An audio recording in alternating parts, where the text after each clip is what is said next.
Ano ba mas priority mo? Mag-spiker start muna or gusto mo pro agad na maglalaro sa ibang bansa? Goods, kung magkaaroon ng exchange player na rule sa UAP, saan mo gustong lumipat at sino yung gusto mong papuntahin sa NU? Sa NU, Oh. sino ang pinakamaraming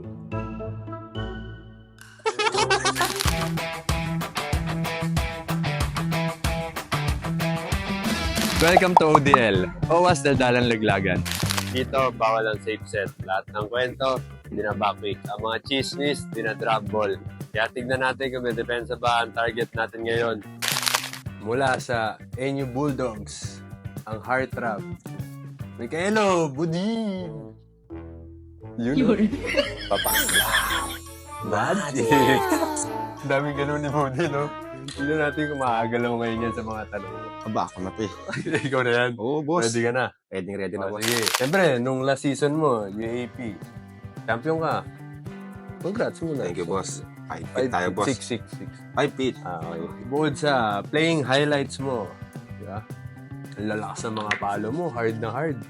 Hard lunch ka rin sa girlfriend mo. Gaano ba siya ka-special? Sobra, boss, kasi nung araw na yun, para kami mga malakat niya yung talagang araw. Wala na ako sa forever. Iba yun? Wala nung nakilala. Hindi kasi nung araw na yun, boss. Alam mo yun, syempre galing ka sa injury. Yung emotion mo, hindi mo na parang na-control. Kasi ang dami na parang challenges sa akin na injury na naman ako ulit. O, kaya nung isa 76. So, ayun. Parang during that time kasi grabe niya akong alagaan eh. Like, every time na anong kailangan ko gamot, kailangan ko kumain ng ganito. Like, siya lagi nag-provide para sa akin na nilulutuan. No? So, noong time na yun talaga parang sabi ko, ay, deserve niya talaga na parang ma-flex din ba? Kasi siyempre, sa tagal-tagal din namin, almost 2 years na rin kami, tapos di man lang niya natatry na i-flex. So, Uy, sino ba yan? Sabihin na natin, sino yan? the one and only. Uy, the one and only. Kimberly. Kimberly ano? Hope man. Oo, man. Pakita mo yung binili mo. Bumili pa ako ng, hindi, customize. Ano ba yan? Nagpa-customize pa ako ng Grabe keychain guys. para sa kanya.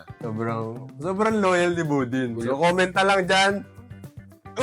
Sige. Will you marry me? Nagulat kayo, boss. Nag 1 million views sa TikTok agad eh. So, sabi nga namin, Yung hard lunch niyo. oo, naig pa namin yung cut niya. No? Diniidyo pa yung cut niya. Naig pa, boss. Talagang isang araw, million kagad.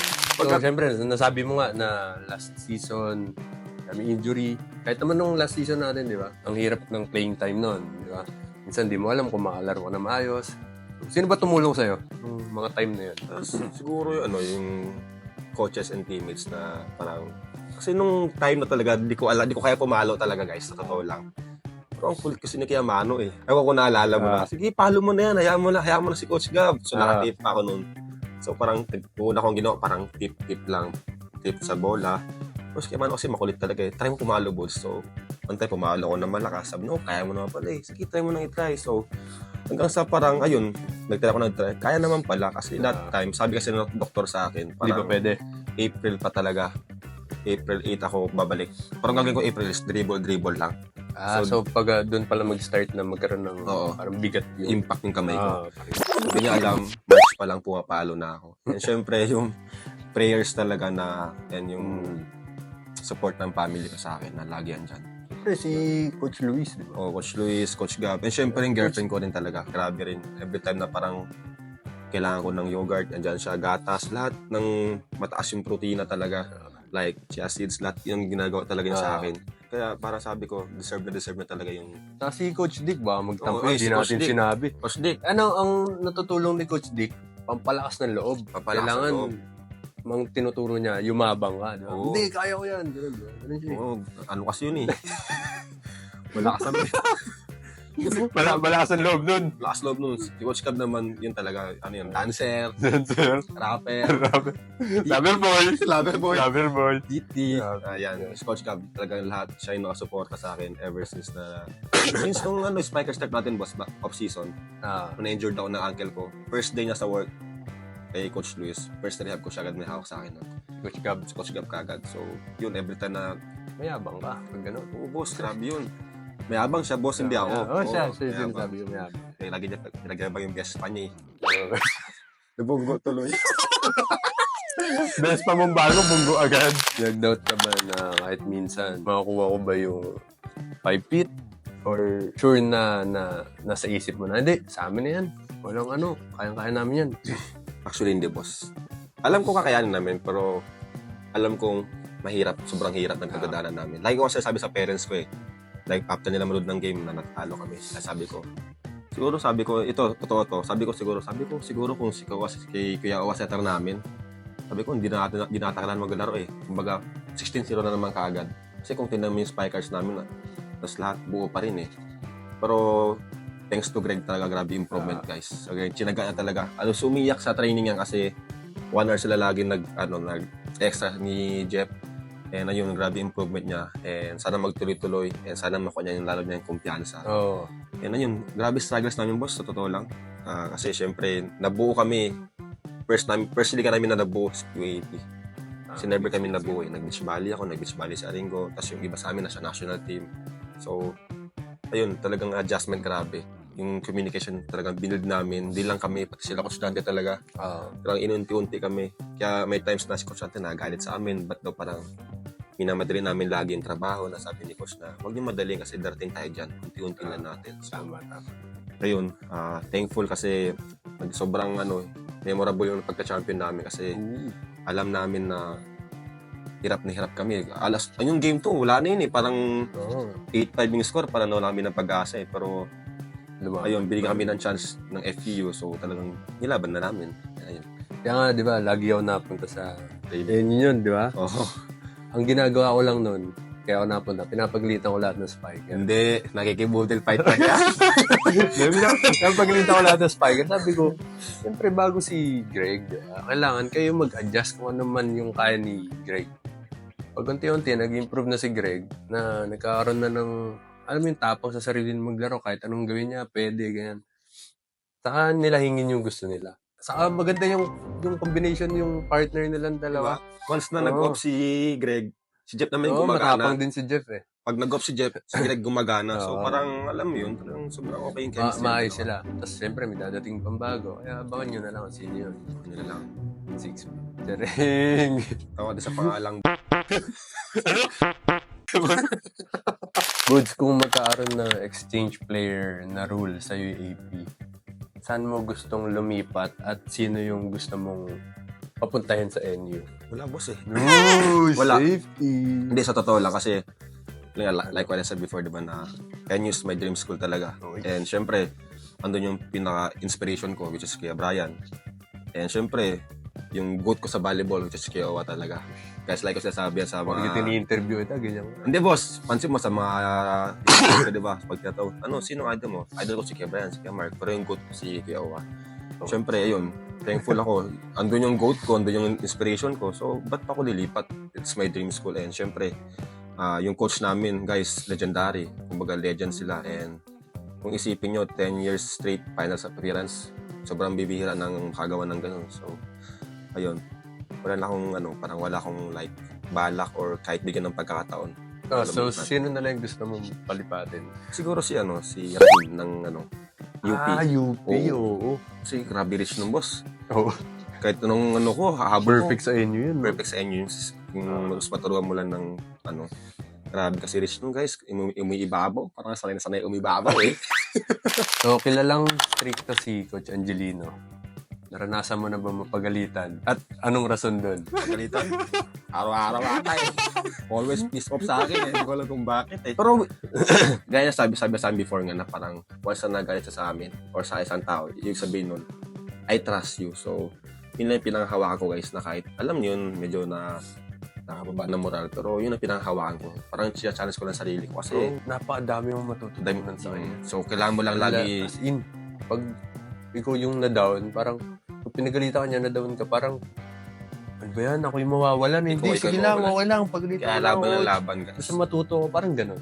Kasi syempre, yung standard niya sobrang high. So, minsan di mo na-meet, doon siya nagagalit. Kasi grabe yung trust niya sa mga player niya guys. So, gano'n siya. Sabi niya nga, kahit hanggang kailan, hanggang saan, hindi siya titigil na turuan yung team namin. Kaya, kahit pagalitan mo, okay lang. Just imagine, galing siyang Italy, then bumaba dito. And 70 years old na, di ba? May family, may apo, asawa, and ang layo, pero nagsakripisyo para sa team natin. So, grabe yun. And ayun, Coach, I love you. So, pag sinasabing Budi dyan, heartthrob. Hindi Daming fans. Pogi lang. Pogi. Pag Budin, pogi. Daming fans. I-donate ka na ba na fans? Meron. Siyempre, Pag sinabing fans, ilan yun? fan lang pala. Fan. Guys, Fan? Electric fan? no, fan. Ano? Fan. Fan. Isa lang, boss. Isa lang. Siguro, nung panahong medyo bata pa, Oh. yung mga Nasa comment section ng sagot. Di ba? Oo. Okay, next question na. So, next question. Nagiging trending ngayon, Buds, yung after college, lumilipad agad na ibang bansa. Like si Leo Oringo, di ba? Galing NU. Sa'yo ba? Ano ba mas priority mo? Mag-Spiker Start muna na maglalaro sa Pinas or gusto mo pro agad na maglalaro sa ibang bansa? siguro boss, kung may opportunity, siyempre doon ka na sa ibang Kahit bansa ako din. kasi Kahit ako. yung opportunity and experience kasi is Minsan lang. Minsan oo, lang, di boss. ba? Tsaka yung makukuha mong experience doon, grabe kasi yung sabihin mo yung experience outside the Philippines sa tournament. Grabe kasi guys, maniwala kayo sa akin, talagang nakapag-boost siya ng kumpiyansa sa sarili. Oo. Yan ang daming learnings talaga. Kaya every year kami nag-training camp sa Japan and Taiwan kasi ang daming matututunan eh. Like, kung paano sila mag-display ng sarili nila during training, and yung mga rebound, ang dami talaga. So, kung pipiliin ako, syempre, abroad agad. Oo. Good yun. Abroad agad. Kahit ako din. Sabihin mo, hindi ka nung kalaki yung offer. Talagang still abroad pa din kasi syempre, Tama. doon ka pa rin mas may scout ng ibang team. Syempre, kung saan ka pupunta, habulin kita. Sabi nga namin ni Jade, di ba? Kung saan na? Kung saan ka pupunta, doon kami pupunta. Oh, ba't ako? Sabi nga namin ni Jade, guys, kung saan si Kyo magpupunta ng team, habulin namin sa Spiker Start yan. Habulin namin ni Jade yan. Okay, signal. Alam nyo na. Nasa akin ang huling alakak. 10%. Sikat na sikat kayo sa TikTok. Sila lang, hindi ako sa Ikaw TikTok. din, di ba? Magbigay ka nga ng isang salita para i-describe yung bawat isang ngayon. Si Toto, si Leo Orjales, si Jade, saka si Peng Tagibolos. Isa muna. Peng. Heartthrob. Heartthrob. Okay. Si Jade. Tani. Oni. Oo, sobrang nakatuwa si Jade talaga. Sige. Ang kulit kasi si Jade, yung Si mga, Toto, si Toto. yung mga sayo-sayo sa mga, sa mga bench. Toto. Ay, sumisagot mo. Tanda mo, magkakasama pa kayo. Ano pa naman si Toto? Wait lang. Nagbibinata si Toto ngayon. So, Explorer. Explorer. Explorer. Explorer. Nagbibinata siya. Kumbaga, Okay. boots, pera, helmet. Boots, pera, helmet. Parang iba yun Hindi, tapos ito, Boots, peng, helmet. pera, helmet. So, kasi syempre may motor siya. Minsan kasi, Yun pala yun. nakaraan kasi si Jade walang motor. So, nahirap siya ng helmet sa akin para kung namin motor si Jade.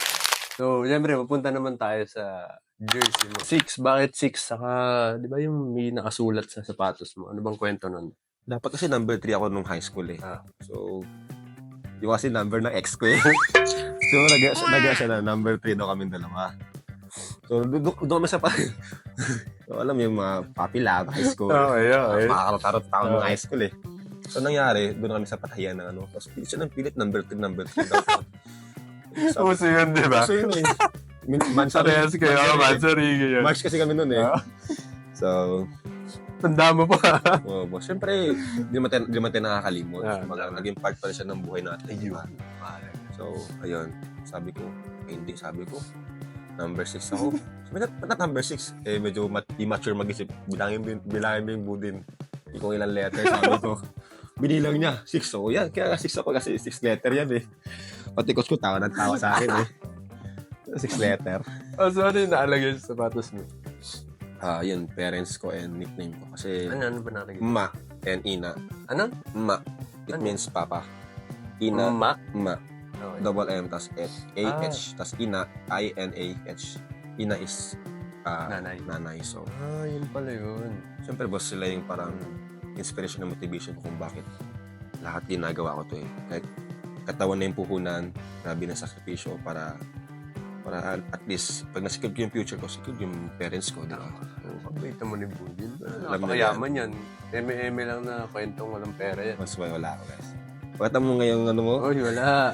So, wala, guys. So, ayun, syempre, sila yung parang nananghutan ko lagi ng lakas ng loob. Every time na parang down ako, sila yung lagi andyan para i-cheer up ako. So, sa sapatos sila nilagay para once na tumalon ako, lumipad ako, Kasama sila. kasama ko pa rin yung parents ko sa paglipad at magabot ng mga Maganda pangarap yan. ko. Ayan. Yun. Lalim, Diba? guys. So, Mamas boy to. Papas boy. last set na tabu din. Kailangan ipanalo mo. Ito, fifth set. Fifth set. Ano to, boss? Pag maganda yung sagot mo at nilaglag mo, boss. Kinakabahan ako. News to boss. Para alam ko na mangyari dito kasi sa mga vlog ko napapanood ko kasi. Ano, boss? Wait lang, may tanong ako sa'yo. Bago. Ba't ako? Di ba, Ako yung nagtatanong. siyempre, para ano, di ba guys, para patas, ano, tulugi ako, siya lang magtatanong sa akin. Oh, sige. Di ba, tinanong mo si Toto? Sa inyo, sino ang pinakamalakas? Ano yun? 2 beses nag-best spiker yun sa session namin eh. Binigay yung pangalan ata. Basta wala, yun na, tignan nyo yung session namin. Yung award. Yung award, 2 beses, best spiker. Guys, cut. Sinabi. Ayaw ko na magsabi ang pangalan. Panoorin nyo na lang. Sa first vlog mo, Ah. sa salikot niya, Budin. Ah. Ano yung tanong mo sa kanya? Bro, hindi nga pwede malaman. Secret nga yun. Ay, hindi. Off ka mo sabihin sa akin. O, deal. Hindi, Deal. Off ka mo sabihin sa akin. Ano yung tanong mo kay Toto? Hindi pwede yun. Off cam, di ba guys? Pre. Pinag-aaway ko nga yung mga nanonood. Hindi ka naman Siyempre, sabihin. kailangan Off cam. mag-aaway. Off cam. Di naman nila. Hindi pwede yan. Safe So, dapat lagi. Ikaw nga, di mo nga alam yung tatanong ko sa'yo eh. Hindi ko alam eh. Kaya nga, Sige, tanong mo na. kailangan sila din, di rin nila alam yung tatanong ko sa'yo. Okay. Ah, Sabi ko sa inyo. Mag-live ako mamaya. sa NU, Oo. sino ang pinakamaraming Ako yan! ikaw? Hindi. Hindi ako maniniwala. Oh my God! Before, meron isa. Ah. Pero, yung wala na, boss. So, sino na yung pumalit na sa team mo pinakamarami? Tagibolos, Ardiales, Uy. Esquitado, Uy, ranking, 3-4 kayo. Aringo, Ringo. Silent Hill, Silent killer pala. Jam-Jama Vanilla. Ay, si Jam alam ko. So, yan guys. Yan muna ang latest ODL. Set tayo next time.